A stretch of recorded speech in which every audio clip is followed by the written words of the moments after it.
The Qatar GP brought to light yet another episode of the growing rivalry between Max Verstappen and George Russell, a dispute that has captured both the spotlight and the imagination of Formula One fans.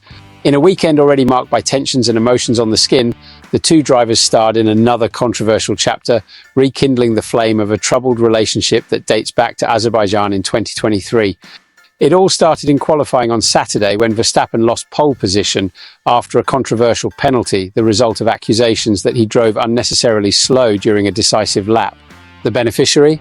George Russell, who, despite the temporary advantage, soon lost the position to the Dutchman after a fulminant start. Asked about the episode, Verstappen did not spare criticism, classifying the behaviour of the British as birrento. Christian Horner, head of Red Bull, was even more incisive. In an interview after the race, he called Russell hysterical, suggesting that pressure from Mercedes and the British influenced the steward's decision. It was a strange penalty, especially because there were two cars in slow laps and there is no precedent for this. But in the end, Max turned the dirtier side of the grid into one of his best starts and led on turn one, said Horner, praising the four-time champion's resilience. The tensions were not restricted to the track. Before the race on Sunday, Verstappen and Russell had a word behind the scenes, further adding to the rivalry.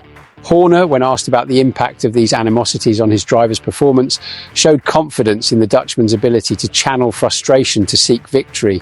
He was disappointed but motivated. This penalty only increased his determination, she explained.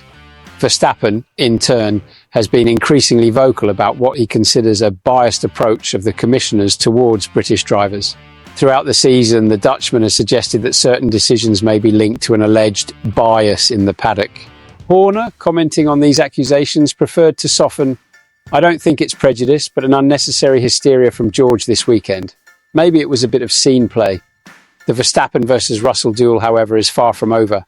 The emotions are still high, with both determined to make their mark on and off the track. And do you think the rivalry between them is going too far? Leave your opinion in the comments and take the opportunity to subscribe to the channel, where we bring the backstage and the most complete analysis of the world of Formula One.